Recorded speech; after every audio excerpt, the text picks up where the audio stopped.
Tuhan bersamamu. dan bersama rohmu. Inilah Injil suci menurut Santo Lukas. Dimuliakanlah Tuhan. Dalam perjalanan ke Yerusalem, Yesus dan murid-muridnya tiba di sebuah kampung. Seorang perempuan bernama Marta menerima dia di rumahnya. Perempuan itu mempunyai seorang saudara yang bernama Maria. Maria itu duduk di dekat kaki Tuhan dan terus mendengarkan sabdanya. Tetapi Marta sangat sibuk melayani. Ia mendekati Yesus dan berkata, "Tuhan, tidakkah Tuhan peduli bahwa saudaraku membiarkan daku melayani seorang diri? Suruhlah dia membantu aku." Tetapi Yesus menjawabnya, "Marta, Marta, engkau khawatir dan menyusahkan diri dalam banyak perkara. Padahal hanya satu saja yang perlu. Maria telah memilih bagian yang terbaik dan tidak akan diambil daripadanya." Demikianlah sabda Tuhan. Terpujilah Kristus. Ibu, Bapak, saudara-saudari yang terkasih dalam Tuhan, otomatis dalam pikiran kita seringkali kita membandingkan apa yang dilakukan oleh Marta dan Maria ini. Jadi otomatis pikiran kita membandingkan antara apa yang dilakukan oleh Marta melayani Tuhan dan Maria yang mendengarkan duduk bersimpuh di kaki Tuhan. Sekarang kita bisa melihat apakah sabda Tuhan ini itu mau menyalahkan Marta. Sama sekali tidak ada satu kata pun yang menyalahkan Marta dengan mengatakan, "Marta, kamu salah." Tidak. Tetapi yang dikatakan adalah Maria memilih yang terbaik. Kenapa? Karena yang dilakukan oleh Marta itu baik juga. Dan juga benar, karena ada tamu, maka Marta itu juga mau untuk melayani. Dan perlu diingat, kalau Tuhan Yesus itu bertamu, dia tidak sendirian. Selalu membawa para murid yang lain. Dan murid yang lain itu paling tidak, rasul itu ada 12. Belum murid-murid yang perempuan, murid-murid yang bukan disebut dengan rasul. Jadi rombongan gede. Kalau rombongan gede datang mengunjungi satu rumah, lalu orang akan ribet di dalam melayani. Nah, Marta melakukan itu. Dan kita bisa melihat Tuhan tidak menyalahkan Marta.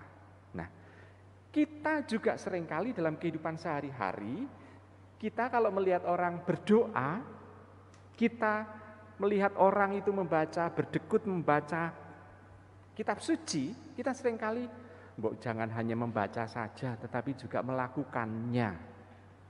Karena kadangkala orang itu istilahnya memohon kepada Tuhan dengan sangat tekun, dengan sangat luar biasa pokoknya, kusuknya. Tetapi dalam sikap seringkali justru amburadul.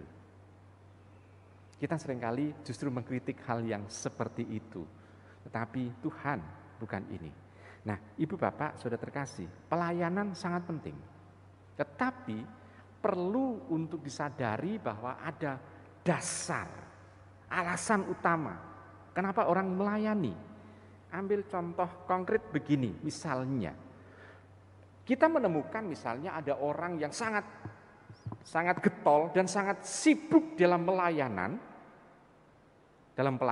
dan juga dia bisa dikatakan lebih kerap masuk dalam gereja dibanding dengan romonya, dan juga mengunjungi rumah umat itu lebih giat dibanding dengan romonya. Tetapi alasannya karena dia itu menghindari situasi rumah yang tidak kerasan, karena mungkin dia konflik dengan pasangannya, dia stres melihat anaknya, dan dia menggiatkan diri dalam pelayanan. Alasannya adalah dia mencoba untuk menghindari situasi rumah untuk pelayanan. Ini sesuatu yang sehat atau tidak? Biar Anda yang mengadili. Sehat enggak? Tidak. Maka kita bisa melihat dasar pelayanan apa? Yakni dari mendengarkan firman Tuhan dan dia bisa melakukannya. Baik, sekarang kita mencoba untuk melihat kontrol kita. Ibu, Bapak masih ingat bacaan hari Minggu yang lalu? Sekarang hari Selasa, Minggu yang lalu masih ingat? Masih ingat khotbah romonya? Sekeluar dari gereja Anda melakukannya? Atau malah hanya komentar, oh kok baik, apik. Tetapi dilakukan enggak? Baik. Enggak akan dosa.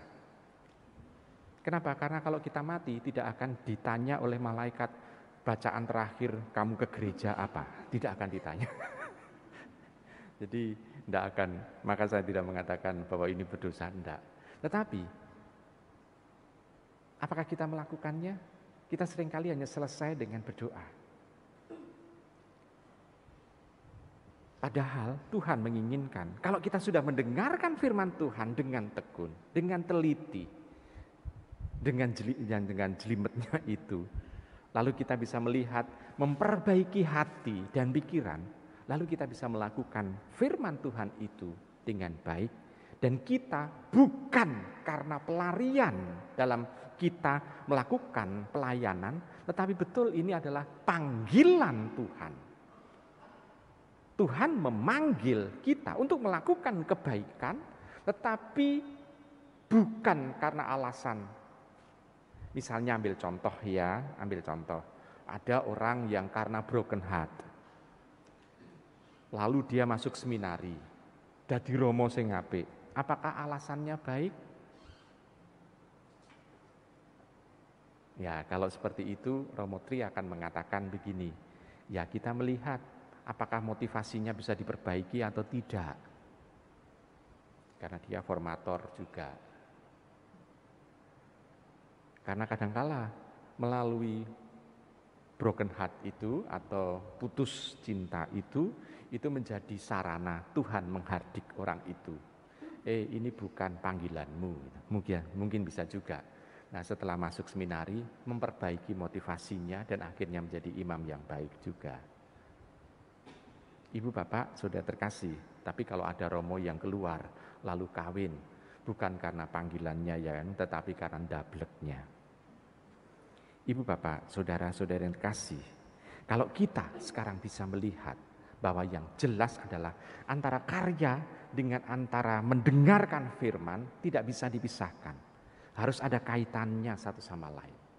Dan kaitannya harus memperlihatkan bahwa dia memang menyatu dengan sabda Tuhan, sehingga tutur kata dan tindakannya ini melulu untuk mewartakan firman Tuhan dengan tindakan yang nyata, dengan pelayanan, dengan sabdanya, dengan kata-katanya, sehingga setiap orang seolah-olah melihat orang itu pada saat dia pelayanan, dia melihat Kristus yang hadir. Kenapa? Karena dia dalam melayani dengan kesungguhan, dengan kedalaman diri, dengan sukacita, seolah-olah Kristus yang melayani orang-orang yang dihadapinya. Dan diharapkan itu ada kesatuan antara kedalaman kita mendalami firman Tuhan dan juga melakukan karya-karya yang nyata. Dengan seperti itu, Maria dan Marta tidak bisa dipertentangkan, tetapi dua pribadi yang harus kita punya di dalam kehidupan kita yang nyata. Jadi antara kita sebagai Maria dan kita sebagai Marta juga harus ada dalam hidup kita ini.